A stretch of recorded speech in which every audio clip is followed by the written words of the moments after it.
Comment tu vas, mon frérot? Ça va très bien, ça fait plaisir d'être là. Dis-moi tout. Qu'est-ce que tu veux que je te dise? Je veux que tu me dises déjà ton parcours parce que tu vois, on est arrivé ici chez toi, tu nous acceptes, tu nous accueilles et tu crois en notre projet. Ouais. Et toi et moi, on a une petite histoire en commun, on a plusieurs petites histoires en commun. On est parti au Cameroun, on est parti en Suisse, on a déjà beaucoup bossé ensemble. On a déjà beaucoup bossé ensemble, ouais. Et tout. Dis-moi, toi en tant que producteur, Ouais. parce que quand on fait des recherches, on sait que tu es spécialisé dans les films institutionnels. Ah ouais, c'est ça qui ressort. Voilà.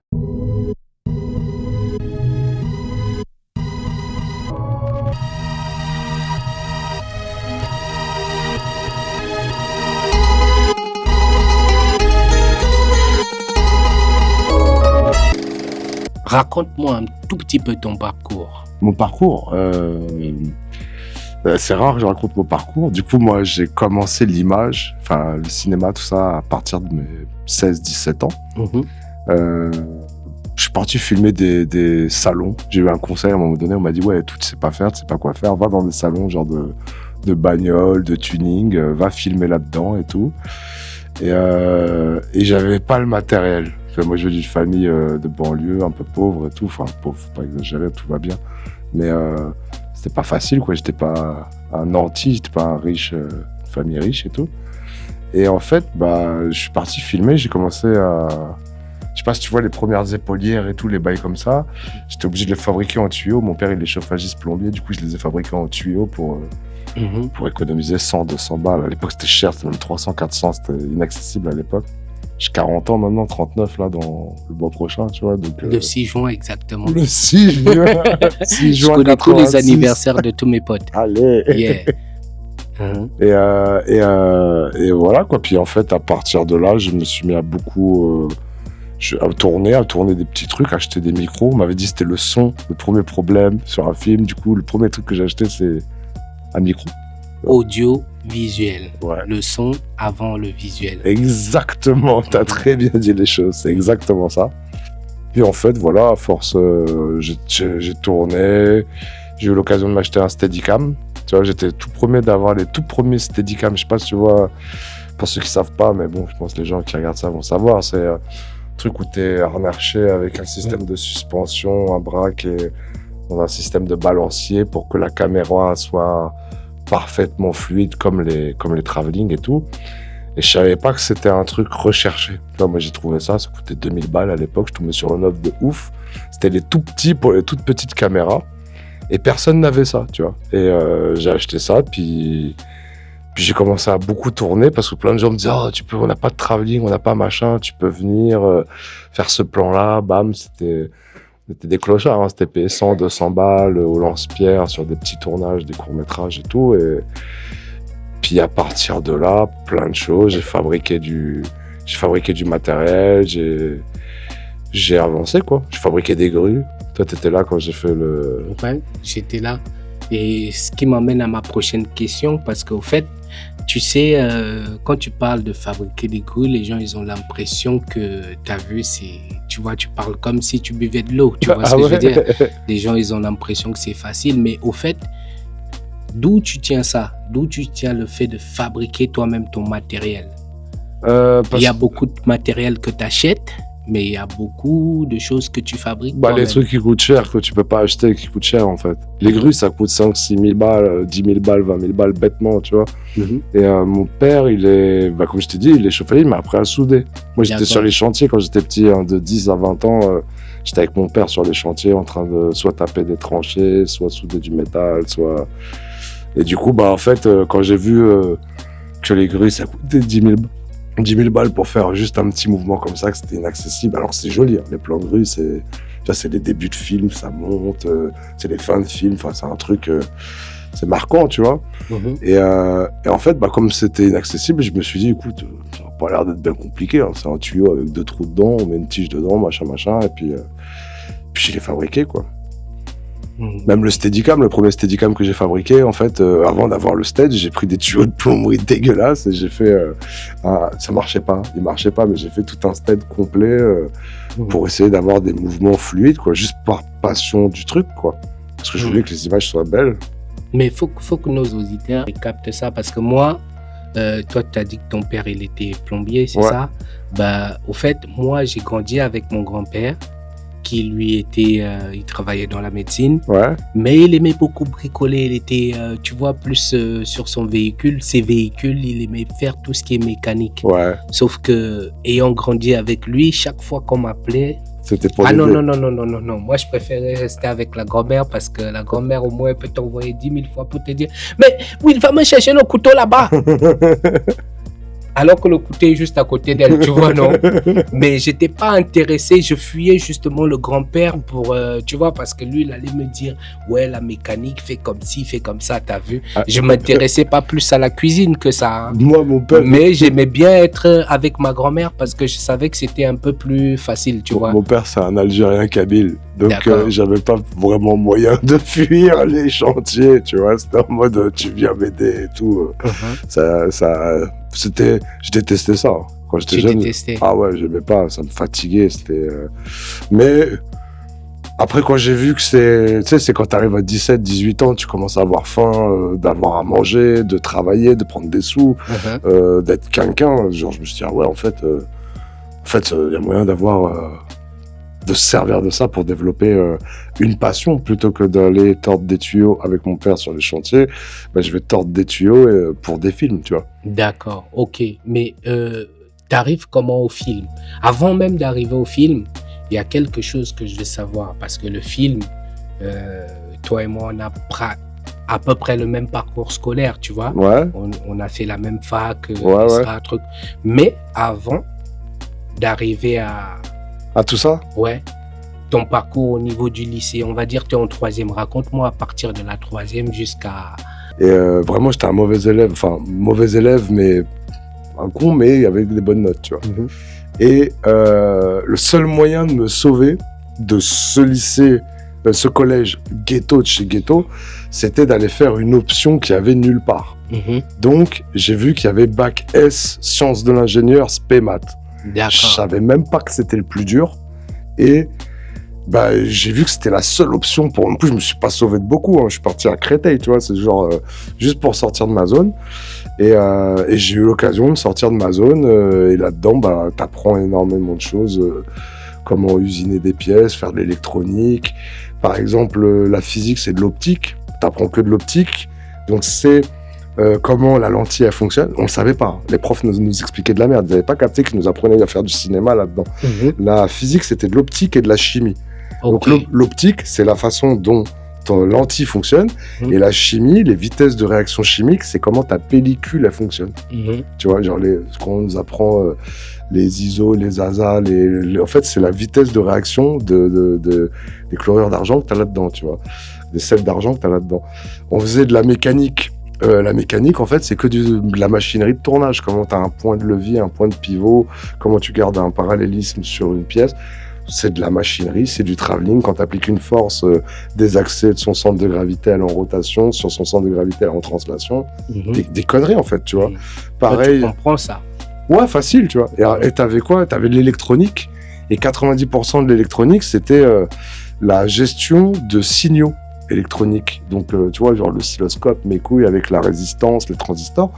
En fait, c'est exactement comment tu gères un signal HD, un signal numérique actuel. Donc, tout le cursus que j'ai fait, c'est quand je suis arrivé en école de cinéma, parce que j'ai fait d'autres trucs avant, j'ai fait économie et gestion, tu vois, et droit des contrats et des conneries comme ça. Et quand je suis allé en école de cinéma, j'ai dit, mais en fait... C'était écrit, c'est aligné au fait. C'était aligné complet, quoi. Okay. C'était facile, quoi. Les profs étaient, c'est un peu méchant ce que je veux dire, mais c'était des gars qui avaient un cursus d'artiste, pas un cursus de technicien, tu vois. D'accord. Donc les gars captaient, mais ils captaient pas vraiment de quoi on parlait. Alors que moi, j'ai bouffé, moi j'ai eu mon bac avec mention, j'ai bouffé les trucs pour ça, en fait. Ok. Sans vouloir parler de moi, mais je dois parler de moi parce que, au fait, parle-nous de toi, on veut savoir. À peu près, c'est pas la même chose exactement, mais moi j'ai grandi quand j'étais petit, vu que mon grand-père et que c'est lui qui m'a élevé travaillait dans les hôpitaux. Ouais. Moi j'ai grandi en disant que je serais médecin. Ouais. Donc tout le monde disait ouais, je serais le premier médecin de la famille vu que je suis son premier petit-fils. Mais au fait, Tu vois, de tout le temps que j'ai passé avec lui, même faire un pansement, je savais pas faire. J'aimais pas le sang. J'ai redoublé à plusieurs reprises pour faire S. Ici, c'était seconde S pour faire des matières scientifiques. Ouais, c'est ça. J'ai redoublé et mes notes, elles étaient encore pires que avant, tu vois. Sauf que à un moment, j'ai quand même eu mon bac. Je me suis bagarré pour avoir le bac. Et quand j'ai eu le bac, fallait aller en fac, tu vois, non? Je pouvais plus aller en fac de médecine parce qu'au fait, j'ai eu un bac STT, section tertiaire. Technique tertiaire, ouais. Ouais, un truc comme ça, tu vois, non? Action commerciale, ACC. Et j'ai oublié. Mais bref, au fait, je me suis rendu compte que non, avec le bac que j'ai, je peux plus faire de médecine, tu vois, non?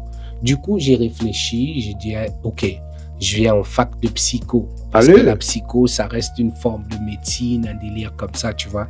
Mais jusque-là, c'était nul, tu vois, non? J'ai été jusqu'en licence de psycho. Hein. Ah ouais? J'ai pas eu la licence, je vais pas te mentir, tu vois. Je vais pas mentir au public. Mais quand je suis arrivé en cinéma, tout ce que j'avais fait en fac de psycho, parce que des fois, on avait, tu vois, quand tu as un scénario à écrire, t'as des fiches perso à faire. Exactement. Ouais. Genre le mec qui passe à la télé, qui passe à l'écran, qui... D'où est-ce qu'il vient, où est-ce qu'il va. On le voit pas à l'écran, ça. Ouais. Mais c'est des indications que tu donnes à ton comédien. Donc, inventer les histoires, rentrer dans le cerveau du personnage pour lui dire que toi, c'est ça ta vie avant. T'es marié, machin. On va pas le voir à l'écran. On va jamais le dire, mais tu l'as écrit. Ouais. Tu vois, non? Et ça, la fac de psycho, ça m'a aidé à faire les fiches perso de mes personnages et j'étais un des meilleurs pour écrire tu vois, pour les scénarios. Bah ouais. Tu vois ce que je veux dire? Donc, voilà, tu vois. Donc, pour revenir à toi, Jared Alix, on s'est retrouvé dans cette école. Voilà, on s'est retrouvé dans cette école. Moi, je suis arrivé quand toi, tu sortais. Notre rencontre, comment elle s'est faite, c'était sur un tournage. Le tournage, ça s'appelle L'Homme Moderne. J'ai oublié, je sais même pas ce que c'est devenu. Il y a un mec qui m'appelle. Moi, je l'ai jamais vu. Il y a un mec qui m'appelle et tout, qui me dit, on a vu que tu étais motivé, viens, tu vas faire régisseur. J'aime bien le terme, tu vois, non, régisseur, ça tue. Et puis j'arrive et tout, je dis, hey, je m'appelle Will Meka, je suis à la régie, c'est Greg qui m'envoie, je suis là pour la régie. Il dit, ouais, ok, tu sais couper des oignons, des tomates, des trucs comme ça. J'ai dit, non, mais montre-moi, tu vois. Après, il me montre et tout. Je dis, ok, vas-y, je fais. Après, je dis, ouais. Mais les gars, au fait, on m'a envoyé pour être régisseur. Ils me disent, mais c'est ça la régie et tout. C'est couper les oignons. Et puis, raconte-toi comment t'arrives et tout. Toi, t'arrives, raconte. C'est pourquoi? Parce que moi, je me rappelle en plus, le gars, le régisseur, il est venu, il a dépensé, je me rappelle très bien, il a dépensé tout l'argent de la régie. La régie, normalement, c'est l'essence des véhicules, c'est trimballer des trucs. Il a dépensé tout dans les oignons. C'est-à-dire, il y avait 30 ou 40 kilos d'oignons. Il n'y avait rien d'autre à manger. Il faisait de la soupe, des trucs, des biscottes à l'oignon. Mais moi, comment je suis arrivé? Je sais même pas comment je suis arrivé dessus. Moi, c'était de la technique. Moi, les gens, ils m'appelaient pour le stead. Voilà. Au fait, c'est ce qui se passe. Au fait, toi, t'arrives sur le tournage. J'étais steadicam là-dessus, je crois, c'est tout. Non, t'étais opérateur grue. T'avais la grue. Oui, c'est vrai aussi. J'avais déjà la grue, ouais. Donc, en gros, toi, t'arrives sur le tournage. Parce que j'ai fait une grue, pour l'info, j'ai fait une grue. Là, tu vois, il y en a une petite comme ça, là, qui sert à éclairer maintenant et tout, mais j'en ai fait, je l'ai fabriquée, celle-là. J'en ai fait une, elle faisait 10 mètres. Genre, c'était une grue, mais c'était inaccessible quand j'y repense, c'est des ouf, les gens. Personne n'avait, j'avais 20 piges, 22 piges, on avait cet âge-là, tu vois, on était des gamins. Et les gens, ils appelaient pour la grue, ouais, c'est vrai. Donc, en gros, toi, t'arrives sur le tournage, tu me trouves.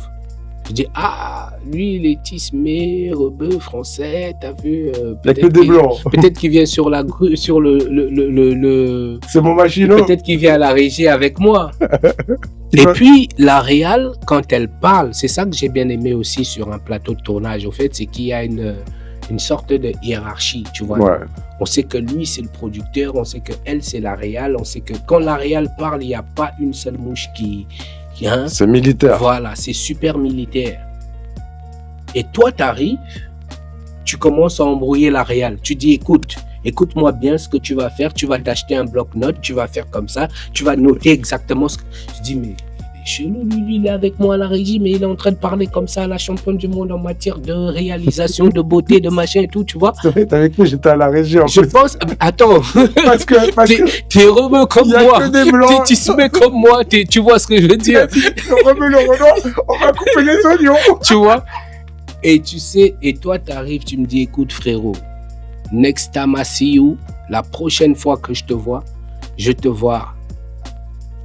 au top, tu vois, non, je veux que tu sois le plus gros poste sur un tournage, que tu sois soit le producteur, soit le réalisateur. Je me rappelle même précisément de ce que je t'ai dit.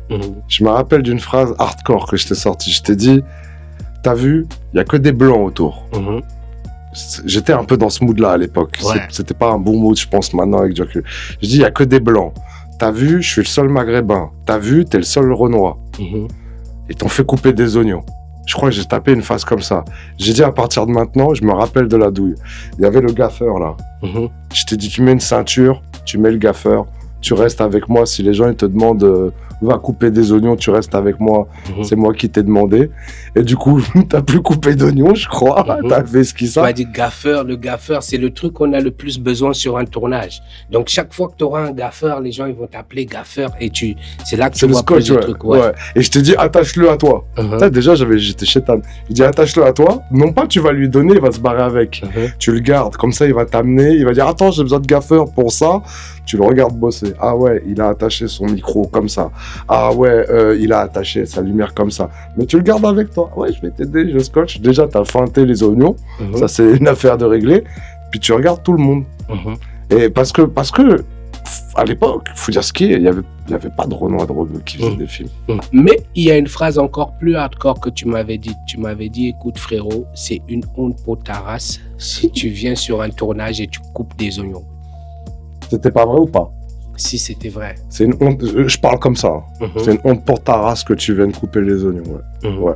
Et tout. Et maintenant, t'es où? Tu niques tout ou pas? On se bat. On souffre en silence. Bah, on souffre le martyr en silence. Tu vois, non?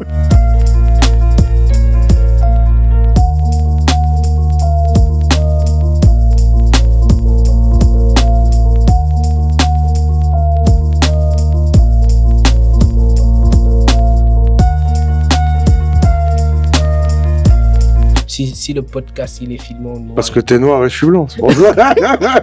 Parce qu'on n'a pas de budget. La couleur coûte cher. Non, noir et blanc, c'est la folie. C'est une photo de malade. C'est la symbolique. C'est l'origine et c'est le futur.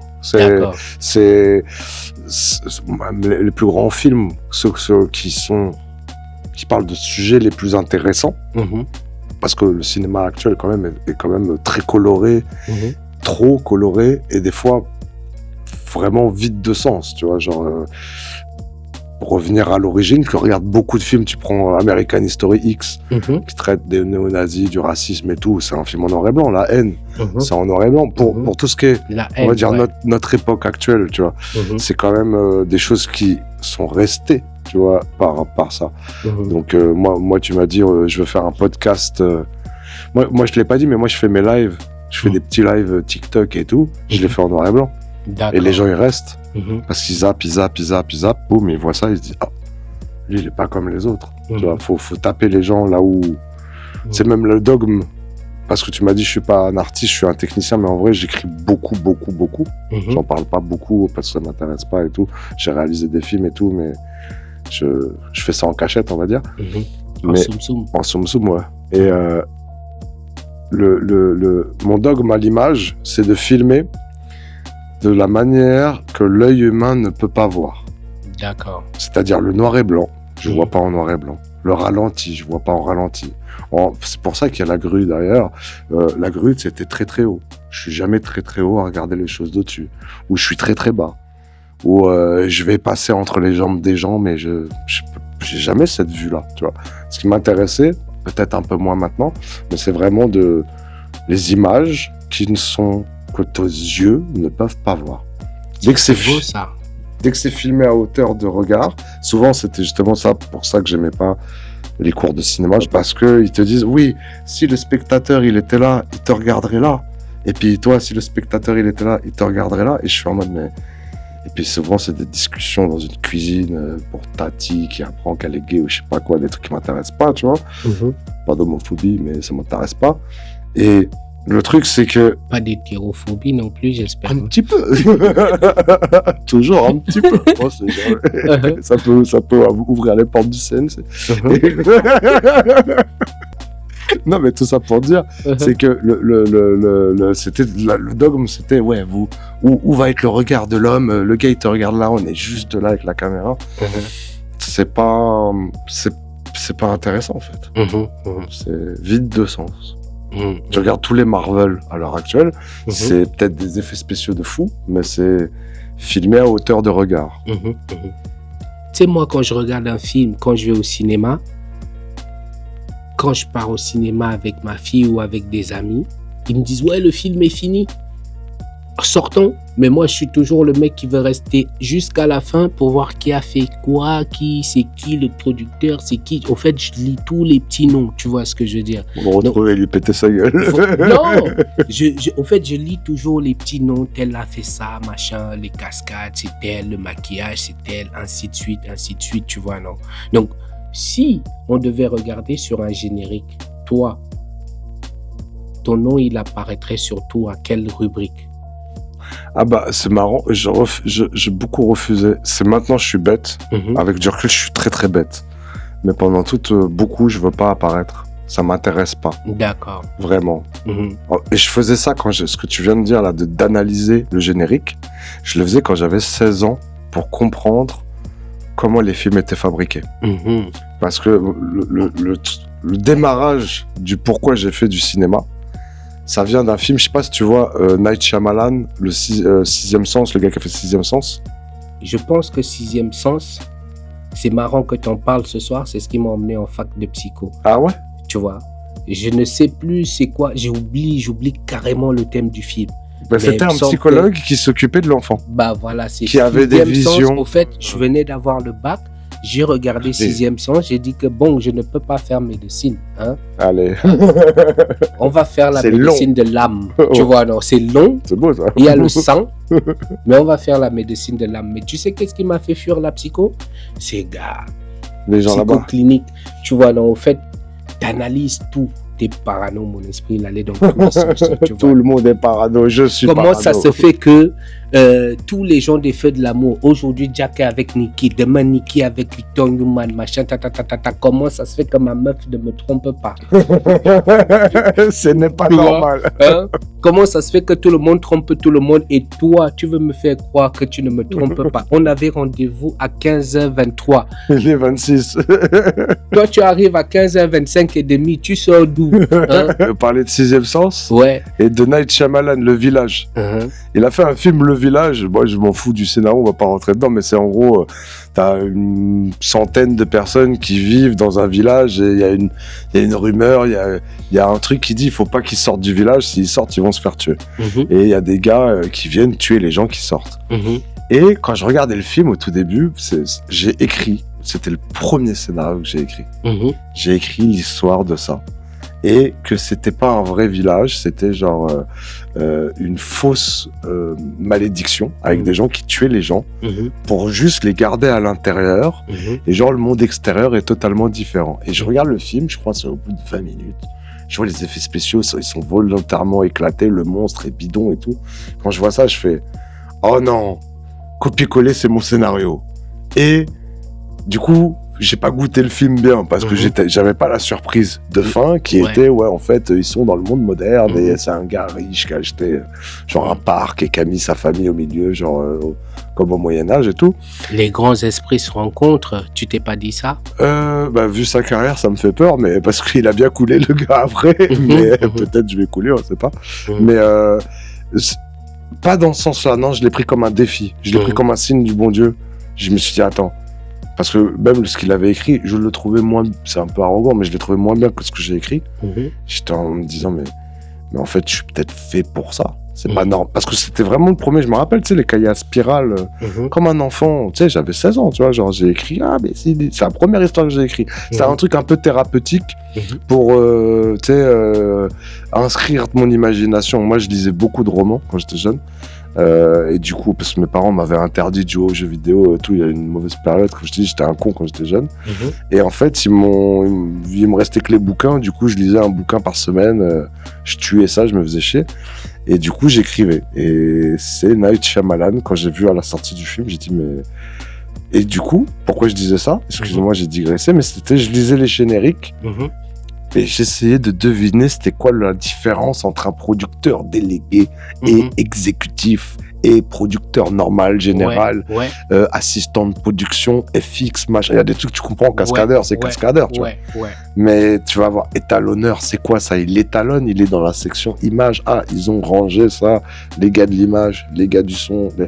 Donc le perchman, c'est un gars avec une perche, tu vois. Bah ça c'est clairement... Parce qu'on n'avait pas vraiment Internet à l'époque. Ça, c'est clairement l'objectif de notre podcast, tu vois. Comment se fabrique un film, tu vois. Qui sert à quoi qui, tu vois, qui servent à rien. Ouais, il y a beaucoup de gens qui servent à rien, mais il y a beaucoup de gens qui servent à quelque chose, tu vois. Non. Vrai, non, et il y a beaucoup de choses au fait que les gens ils connaissent pas, tu vois. Non. Par exemple, j'ai suivi l'histoire d'un producteur qui disait, bah moi, à la base, je voulais être acteur.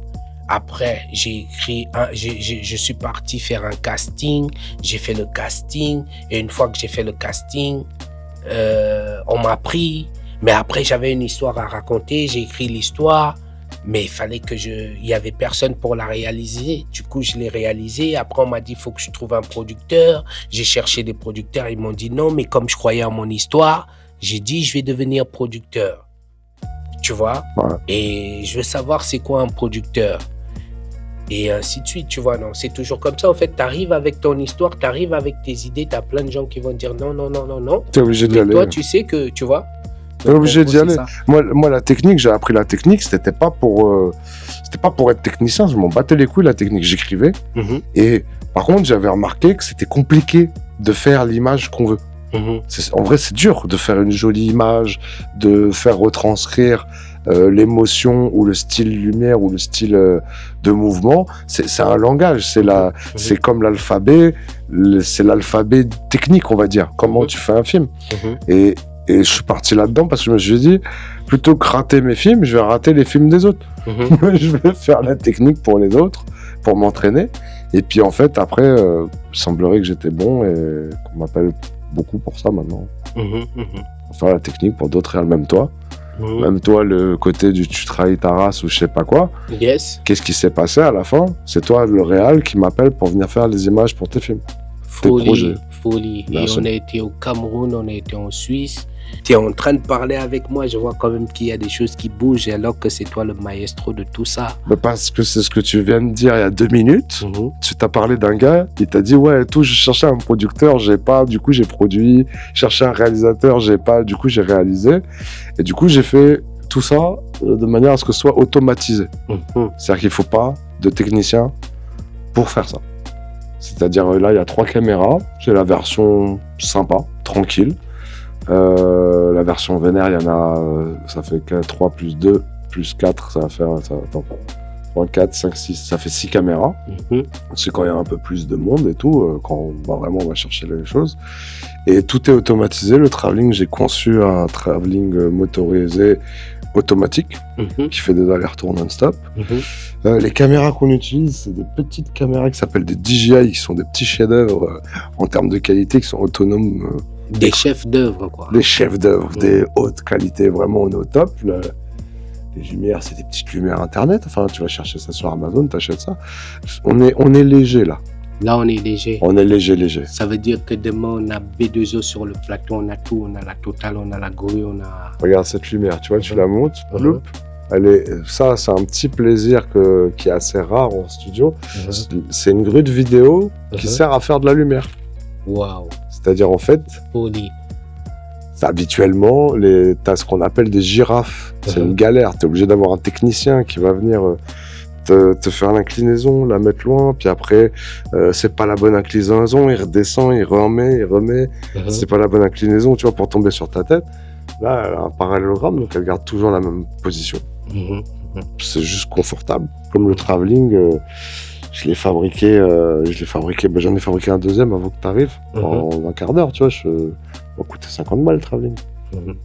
Mais faut se démerder, hein. Tout coûte cher.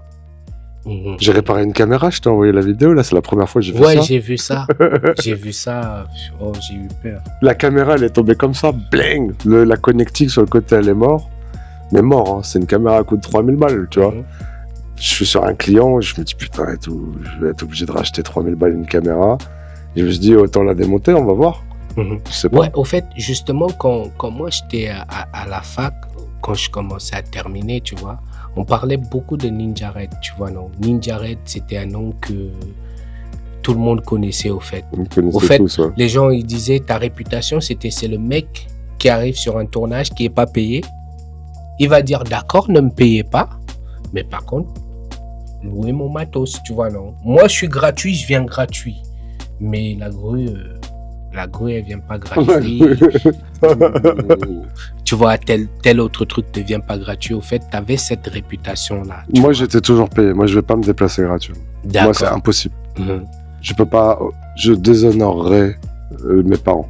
D'accord. Si mes parents, ils sont butés pour travailler, pour être payés par leur travail, si je viens, je peux venir pas cher. On peut s'arranger et tout. Mais gratuit, non. Le plaisir de l'art. Parce que, aussi, je viens avec des hautes compétences et des hautes techniques. Tu vois ce que je veux dire? Les techniques, normalement, tu devrais pouvoir t'en passer. Tu peux prendre ton téléphone et faire un très bon film avec un téléphone. Moi, j'ai pas de jugement sur le matériel. C'est ce que je disais. Est-ce que Victor Hugo, il écrivait avec le stylo Bic, le critérium, la plume? Tu vois, on sait pas. Ce qui reste, c'est les lignes, c'est le propos, tu vois.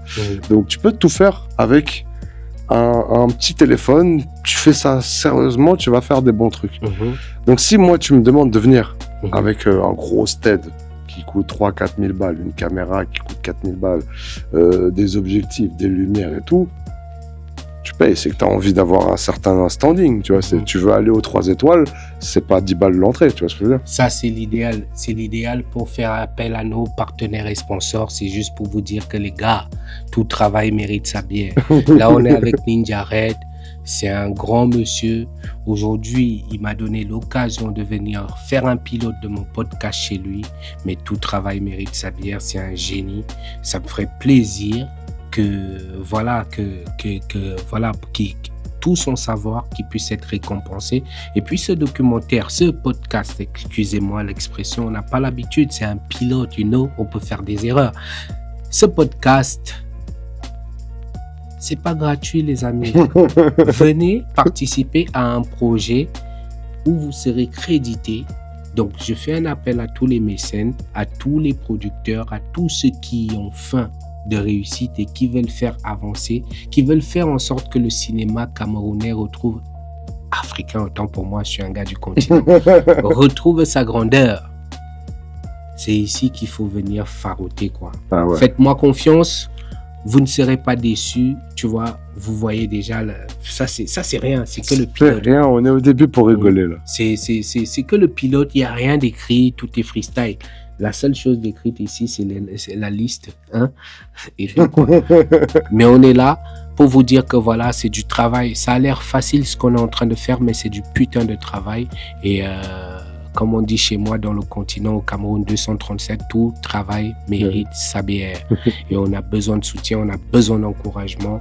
Et on a besoin de producteurs. Le thème principal ici aujourd'hui, c'est le générique au fait. C'est que chaque fois que vous regardez un film, il y a un générique.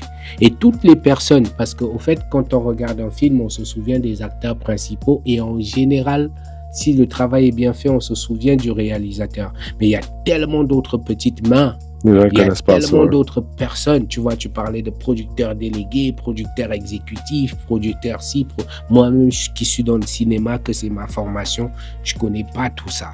Tu vois? Et ce podcast-là, il est pour former les gens. On va pas recevoir que des gens qui sont cinéastes. On va recevoir des vidéastes, on va recevoir des influenceurs, on va recevoir des artistes, parce qu'il y a beaucoup d'artistes qui étaient d'abord rappeurs. Je te parle de Stubby Bugsy, je te parle de Joey Star, tu vois, qui sont devenus des acteurs après, tu vois ce que je veux dire. Donc on aura des acteurs, on aura des, tu sais, des critiques cinéma, là, machin, truc. Après, ils sont trop intellectuels pour moi, on va parler street, tu vois. Berthemieux. On aura des quiz ici, tu vois, par exemple, tu vois, comme je vois souvent dans Dream Champ, je vais te poser une question, par exemple. Allez. Ma cité va craquer ou la haine? Ma cité va craquer. Pourquoi?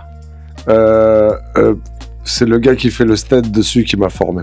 D'accord. C'est un gars, tu veux l'anecdote en 2 secondes? Raconte. C'est à un moment donné, c'est un des plus grands noms du Steadicam que j'ai oublié la tête de homme. J'ai un problème avec les noms. M'en voulez pas, j'ai un TDAH. Et le truc, c'est que je lui ai dit, ouais, et tout, est-ce que je peux venir vous donner mon mémoire de fin d'année? Vous me dites ce que vous en pensez, c'est sur le plan séquence, je sais pas quoi, machin. Et il m'a formé, mais genre, il a pris, mais genre, plus d'une après-midi, plus d'une journée quasiment, à me dire, ouais, voilà, ça fonctionne comme ça, le bail il est comme ça. C'était le Steadicammer de Urgence aussi. C'était le premier Frenchie, opérateur Steadicam français aux États-Unis. D'accord, Urgence, le vrai Urgence, George Clooney et tout, machin et tout. Il m'expliquait comment. D'ailleurs, il m'a donné un tip, ça peut être intéressant pour les jeunes. Quand il filmait, tu vois, c'est dans un couloir, il y a 3 plans. T'as le plan de face où les deux ils parlent, et t'as un champ contre champ. Et ce qu'il faisait, lui, pour forcer le montage, il faisait le plan du premier gars, puis pas noté sur l'autre à un moment précis qu'il notait dans sa tête, puis il allait sur l'autre, puis il refaisait une prise et il intervertissait les deux. Et les gens sur le terrain pétaient un câble. Ils disaient, mais non, mais c'est pas comme ça qu'on fait. On fait un seul plan de ça et un seul plan de ça. Puis après, nous, on va cutter et tout, machin. Et ils voulaient le virer. Et en fait, c'est quand il était en montage, parce qu'aux États-Unis, c'est pas le réalisateur qui monte, c'est le producteur. Là, c'est le gars, il est là derrière le montage. Et le monteur et le producteur, ils sont en mode, mais le gars, il nous a donné du miel. C'est ultra facile à monter, ça rend bien, ça fait une identité forte et tout, machin. Et il me disait, en fait, boss, si tu fais de l'image, bosse pour le monteur et le producteur. C'est pas que t'insultes le réal, tout du moins, mais sur le terrain, c'est des cons. Ils vont te critiquer, ils sont stressés, ils sont en speed, ils sont des fois incompétents. Par contre, le monteur et le réalisateur, ils vont être en post-prod, ils vont venir dire, on est tombé sur un ninja, il m'a fait du travail nickel et tout. Et du coup, même techniquement, quand je suis arrivé, il m'a dit, je lui ai montré ce que je faisais techniquement, il m'a dit, ouais, c'est bon. On va pas parler technique. J'étais en mode, ah bon, pourquoi? Il me dit, t'es bon, techniquement, c'est réglé. J'avais 25 piges, 24 piges, j'étais un enfant. Et il me dit, par contre, on va parler psychologie de tournage. Wow. Comment tu t'intègres à une équipe? Comment les gens, ils vont te détester parce que t'es steadicammer, t'arrives, les filles, les actrices, les make-up et tout. Elles sont, oh, le steadicammer, machin. Malade dans notre métier, la gente féminine. Ah ouais. C'est ce qui fragilise nos couples. Ah, mais allons-y. Moi, sans te couper, continuons. sans te couper, mais on va en parler. Non, moi j'ai toujours été très distant. Je voulais pas. Je suis même très peu sorti avec des meufs de ce métier. Les actrices, les maquilleuses. Je suis jamais sorti avec une actrice.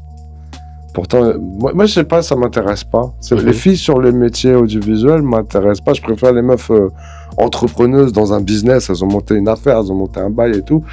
Plutôt que les gens sur les tournages, c'est pas des gens que je fréquente. Imagine, t'as une productrice qui dit, écoute, t'as vu tout ce qui est papier administratif, tout ce qui est machin, J'ai eu une meuf qui m'a fait ça. Je suis tombé amoureux d'elle. À cause de ça, c'est qu'à un moment donné, je lui ai donné un long métrage. Et j'avais acheté une imprimante exprès pour imprimer en grosse quantité, tu vois. Et elle avait fait quoi en cachette? Elle l'avait pris, elle savait pas, tu vois, que j'avais l'imprimante. Elle est partie l'imprimer pour le CNC. Et le CNC, tu vois, c'est 150 pages, un film, tu vois. Déjà, ça coûte des sous quand tu vas le faire imprimer un. Et elle a imprimé, je crois, faut l'envoyer 10 fois au CNC, je sais pas pourquoi, 10 exemplaires, puisqu'il l'envoie à je sais pas combien de personnes, 10, 8, 10, je sais plus un chiffre exact. Et elle me revient, elle fait, ouais, j'ai envoyé ton film au CNC et tout. Et je lui dis, ah bon, mais pourquoi? C'était une jeune, hein, elle était plus jeune que moi, toi. Moi, je fais des quadriplés. Ah ouais, mais nord, sud, est, ouest. Ah, mais moi, j'ai dit... Les 4 coins cardinaux. Ça m'a choqué, j'ai dit, attends, mais cette fille-là, une jeunette, j'avais 26, 27, elle avait, je sais pas, 25, 24. J'étais en mode, mais elle s'est tuée, elle a claqué 300 balles pour tenter un truc que moi, je voulais même pas tenter parce que je sentais que le film allait pas du tout passer sur le CNC et compagnie. Je sais pas s'il y avait d'autres raisons derrière, mais quand j'ai vu ça, ça m'a touché et j'ai dit, ah ouais, c'est à elle que j'ai commencé à draguer un peu Bon, c'était... Tu as lancé le maïs, elle a picoré ou pas? Je pense que c'est elle aussi qui a lancé le maïs dans une certaine mesure, tu vois, je suis pas Tu tout as seul. picoré? Ah, moi j'ai picoré, moi j'ai dit... Tu as validé? J'ai validé, ouais, j'ai validé. Mais après, ça n'a pas duré longtemps, et les gens dans ce métier, ils ont pas une vision... Tu sais, c'est des intermittents du travail, et c'est aussi des intermittents de l'amour. Aïe! Tu vois ce que je veux dire? De l'amour. Non, mais c'est vrai, ils ont un truc de... Là, c'est lui. Ouais, là, c'est lui cette semaine, ce sera quelqu'un d'autre la semaine prochaine. C'est pas du tout mes codes. Je suis pas là-dedans, moi. Moi, je suis plutôt un mec... Si je suis seul maintenant, je suis célibataire. C'est un peu con. Je veux pas être arrogant, mais c'est pas... j'ai le choix. Mais il y a rien qui m'intéresse. Parce que justement, c'est des filles... tu sais, on est en 2025 un peu. On va pas parler de ça Instagram. plus que ça. C'est des filles, elles ont pas envie de s'installer, quoi. Elles veulent rigoler un peu, et puis voilà. 6 mois, 1 an, on rigole, puis après... Et ça me fait plus rire. Moi, j'aime pas ça, moi, je veux m'installer. Non, mais quand tu tombes sur une productrice, une meuf que toi, tu sais que je fais ça, je suis bon dans ça, je suis bon dans ça, un peu... Au fait, ça arrive un peu comme ta côte, tu vois, non? Elle est peu...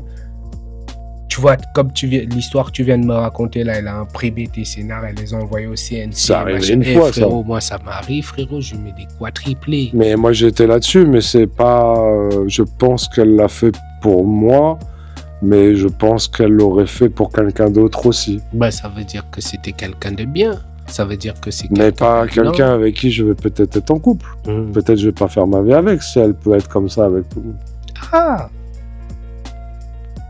Un peu égoïste, je suis un peu égoïste. Tu as failli me faire décéder par la mort, là, mais laisse procéder. Suivons. Au fait, quand j'étais étudiant au cinéma, on avait un prof qui nous disait, écoutez les enfants, vous allez souvent divorcer, hein, parce que vous allez vous mettre avec une femme, vous serez à la plage pendant les vacances et vous serez là en train de penser, oh, mon scénario comme ça, alors que la femme, elle veut profiter de toi, tu vois, non?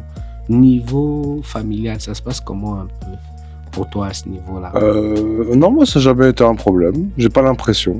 Pour moi, c'est mon métier. Le seul problème qu'il y a eu, c'est que les filles, en général, je sais, alors c'est très personnel ce que je dis là, on va parler un peu perso, quoi. Mais elles ont j'ai toujours eu une réputation un peu de fuckboy, alors que pas du tout. Genre. Oui. Même quand on était en études. Mais bro, c'est la même chose pour moi, mon frère. Hein, les filles croient que je fais le sasaye, que je donne ça partout, tu vois, non? Alors que je suis radin. Alors que je suis chiche. Hein? Quand j'étais en école de cinéma, pendant que j'ai fait les 3 ans, j'étais en abstinence. Je plie mon truc et je travaillais tous les... Il n'y avait pas encore les vidéos éphémères. Il n'y avait pas ça, ouais. J'ai eu ce problème-là. Pourquoi je te dis ça? Parce que j'étais avec une fille qui était... je suis resté 5 ans avec elle. Et elle angoissait quand je faisais des tournages. Elle me disait, ouais, et tout, mais il y a des meufs et tout. Regarde sur tes images, elles sont jolies. Et elle a eu peur. Et à un moment donné, je lui ai dit, viens avec moi. Wow. Tu viens avec moi en tournage pendant 2-3 fois. Elle bosse, elle était dans les RH et tout. Viens avec moi, tu regardes. Et elle était très jalouse et a raison. En fait, elle avait raison. Pendant le temps, je disais c'est une conne, elle était casse-couille, elle était jalouse, mais en fait, elle avait raison. Et je voyais pas le truc. Mais les amours dans le métier du cinéma, je pense pas que c'est. Il y a des gens, ça marche très bien entre eux parce qu'ils ont la même énergie. Moi, j'ai pas trouvé mon énergie encore. Mais moi, je suis autiste encore une fois là-dessus. C'est pour ça que je suis peut-être célibataire, parce que... Quel est le dernier film que tu as été voir au cinéma? Est-ce que tu as toujours le temps d'aller au cinéma ou tu es juste préoccupé à fabriquer des films? Non, je regarde plus, je vais plus au cinéma parce que j'aime pas ce qui passe. Ouais. Je suis toujours déçu en ce moment. Quel est le dernier film que tu as été voir? Le tout dernier film. Dune? Ouais, Dune 2. Back in the days, quelle année? C'était l'année dernière, fait par Denis Villeneuve. D'accord. Avec Timothée Chalamet, Zendaya et les autres, je me rappelle pas des noms. Parce que c'est un roman de science-fiction que je trouve toujours très mal adapté. Même lui, je trouve son adaptation, elle est jolie, mais elle est pas... C'est un bouquin de ouf. Mais je regarde pas de série parce que je déteste... Bah allez, on va cracher dans la soupe.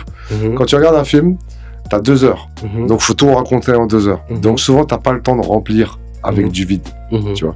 Donc, t'es obligé de torcher. En série, une saison, c'est 10 épisodes d'1 heure. Donc, ça fait 10 heures. Ouais. Donc, t'as souvent des moments où il se passe rien, et t'attends, ou au moment où ça monte, ils vont te couper, tu verras la semaine prochaine. Je déteste ça. C'est un truc de, tu sais, tu bandes, mais tu jouis pas. D'accord. J'ai pas que ça à faire, en fait. Ok. Ça m'intéresse Netflix ou Amazon Prime? Amazon Prime, sans discussion. Pourquoi? Politiquement. Politiquement. Netflix, ils ont un truc ils ont une doctrine de gauche. Alors, on va dire les termes. Hein. C'est une doctrine de gauche forcée. J'aime pas ça. Socialiste forcé, très LGBT forcé, très la mixité raciale. Je sais pas comment on dit, l'inclusivité. Ils disent maintenant pour pas dire ça. Forcé. Je déteste ça. C'est beaucoup trop forcé. Amazon. Amazon. Ils ont un truc... T'es renversant, c'est pour ça. C'est pas mal non plus. Amazon, c'est beaucoup plus neutre. Ça tape sur la droite en écrivant à droite. Je sais pas si tu vois ce que je veux dire. Je vois ce que tu veux dire. Par exemple, tu regardes The Boys, produit par... Ils se foutent de la gueule de Trump, mais tu regardes la série, tu pourrais être pour Trump et tu regardes la série, tu vois ce que je veux dire. Il y a un truc où ils sont entre les deux, et toutes les séries que j'ai vu là-bas, tous les films que j'ai vus là-bas, à part 2-3 merdes, ils sont plutôt pas mal. Netflix, à chaque fois que j'allume, il y avait juste One Piece que j'ai trouvé bien. Tout le reste, je trouve ça un peu de la merde. Squid Game, c'est de la merde. Si. Wow, Squid Game, c'est de la merde. Ah, moi, j'ai pas aimé. Par contre, si, je mets juste un truc où ils l'ont fait, et ça, je dois faire une aparté là-dessus, si tu me permets 2 secondes. Bien sûr. Netflix, ils ont fait... C'est à nous le show. On fait ce qu'on veut. On a le temps. Netflix, parce que je prépare une vidéo là-dessus. Oui, il n'y a pas de sushi, comme disent les Chinois, il n'y a que des nems. Il n'y a que des nems. C'est que Netflix ont fait un truc un peu wokiste. Woke, on parlait de gauche et tout. Ouais. C'est dans la thématique. Ils ont il y a des nems, il y a du porc. Il y a de tout dedans, c'est la mixité et l'inclusivité. Tu te rappelles de ça? Il y a du porc dans le nems. Non, il n'y a pas de porc. On veut pas de porc. Il lui a dit, à un moment donné, c'était en Suisse. Bonjour madame, est-ce qu'il y a du porc dans les nems? Oui, beaucoup de porc dans les nems. Non, parce que je mange pas de porc. Non, pas de porc. Ah bon, bah. Ok, on va les prendre quand même. Ils ont fait une série exceptionnelle. C'est pas eux qui l'ont fait, mais ils l'ont diffusé, ils ont coproduit. C'est Arcane. Arcane qui traite justement de beaucoup de sujets woke, bien amenés. Tu vois, par exemple, en fait, souvent, ce que j'aime pas dans Netflix, c'est que c'est forcé. Tu vas prendre un autre film, peut-être c'est pas ton style de cinéma. Tu vois le Spider-Man Miles Morales. Tu vois, c'est Spider-Man, c'est un petit jeune du Bronx, moitié Renois, moitié caribéen, j'ai plus le nom, pays du sud américain. Et en fait, dans tout le truc, pareil, tu vois, là, en fait, l'épisode 2, c'est très féministe dedans, mais c'est mis en douceur. Tu vois, tu regardes, c'est à la fin, quand tu regardes le film, tu fais, oh, en fait, il m'a parlé que de féminisme et d'intégration. Putain, bien joué. Tu l'as pas vu pendant que tu le regardes. Par exemple, Arcane, pareil. Il y a un couple de lesbiennes, il y a un couple à moitié gay, il y a le machin, il y a des trucs, il y a un trans, il y a plein de trucs. Mais ça a amené en douceur. T'as envie d'être dedans, quoi. On est sur un pilote, c'est une émission freestyle, mais on a parlé des choses qu'il fallait parler, tu vois. Ah ouais, je crois, on n'a pas fait le tour, on va faire un épisode 2, je vais revenir. S'il faut. Mais maintenant, toi en tant que Ninja Red, Studio Molière, producteur, réalisateur, tu vois, non, tout ce qui va avec le cœur, tu vois, non. Ah ouais. Dis-nous comment tu vois ce show, tu vois, non. Qu'est-ce que tu attends de ce show? Ici? Pourquoi est-ce que tu nous donnes notre chance pour faire ce show ici, au Studio Molière? Parce que c'est dur. Parce que c'est dur, la vie c'est art. C'est dans le sens où la vie c'est dur. Il y a pas beaucoup de gens qui donnent la chance dans ce métier. Mais c'est normal. Il y a beaucoup de gratteurs. Tu vois, je te parlais des filles qui sont un peu michto, qui sont un peu gratteuses. Il y a les mecs, pareil, qui sont très malsains, qui veulent gratter, qui sont prêts à tout pour y arriver. Du coup, les gens qui ont un peu de puissance, un peu de pouvoir, la première chose qu'ils font attention, c'est de couper les ponts. C'est ce que je fais moi en ce moment. Je coupe les ponts avec beaucoup de gens pour être sûr qu'ils vont pas me la mettre à l'envers. Parce qu'ils vont tenter. Et il tente, tu sais, c'est un peu ce qui vit Booba, en définitive. Booba, il donne la force à des gens, ces gens, ils lui chient dessus. Mais personne n'a capté comment fonctionne ce milieu audiovisuel, ce milieu d'artistes. C'est, comme il a dit... Parce qu'il sera sur ce plateau, tu vois ce que je veux dire. On l'a déjà interviewé, déjà. Il sera là, on l'a déjà interviewé, on l'a vu en Suisse. Ouais, C'était pas une grosse interview, mais il nous connaît, il nous sera connaît. sur ce plateau, tu vois. Il nous connaît. Parlons de lui. Bah, sur ce rapport-là au Clash. Moi, au fait, non, pas sur le rapport Clash, parce que là, on est sur un show sur le cinéma. Et on sait que Booba, c'est quelqu'un qui... Moi, j'ai écrit un film pour lui. Entendu, hein. D'après ce que j'ai entendu, j'étais même dessus, tu vois. Donc, tu m'avais parlé de son rôle où tu le voyais bien en mode Vin Diesel, le gars Dans qui Pater, exactement. ouais, qui casse tout. C'est qui a le pas film de- pour tu lui, vois. il peut le jouer. Ouais, mais au fait, Je le connaissais pas à l'époque, hein. Je savais pas comment faire pour l'avoir. au fait, B2O, au fait, c'est quand même quelqu'un qui, tu vois, qui est là depuis le début, tu vois, qui nous montre, au fait, comment ça marche, tu vois, non?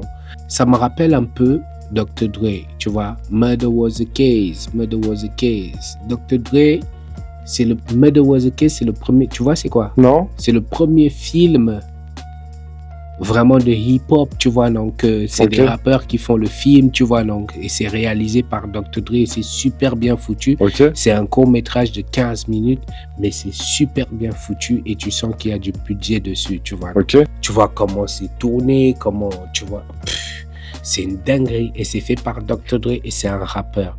Donc c'est pour ça, en fait, ce qui nous intéresse aussi, c'est les rappeurs Qui maîtrise aussi qui l'écriture. se mettent dans le cinéma. Parce qu'au fait, pour nous, rappeurs, moi je suis rappeur. Mais à est-ce la qu'il a base. écrit, est-ce qu'il a écrit Orica? C'est possible qu'il ait écrit. Ou en tout cas, ce qui est possible, ce qui est sûr, c'est qu'il a donné le... Le go. Tu vois, donc, c'est qu'il a, il a écrit beaucoup de choses dessus. Mais au fait, ce que j'essaie d'expliquer aux gens, c'est que pour nous, les rappeurs, nous, pour faire un texte, une histoire, il faut qu'on mette des rimes. Mais pour faire un scénario, on n'a pas besoin de rimes. Il nous faut juste un personnage principal, tu vois, non? Des Qui a punchs. un objectif. Ouais. Et après l'objectif, il y a un obstacle. Et après l'obstacle, il y a un conflit.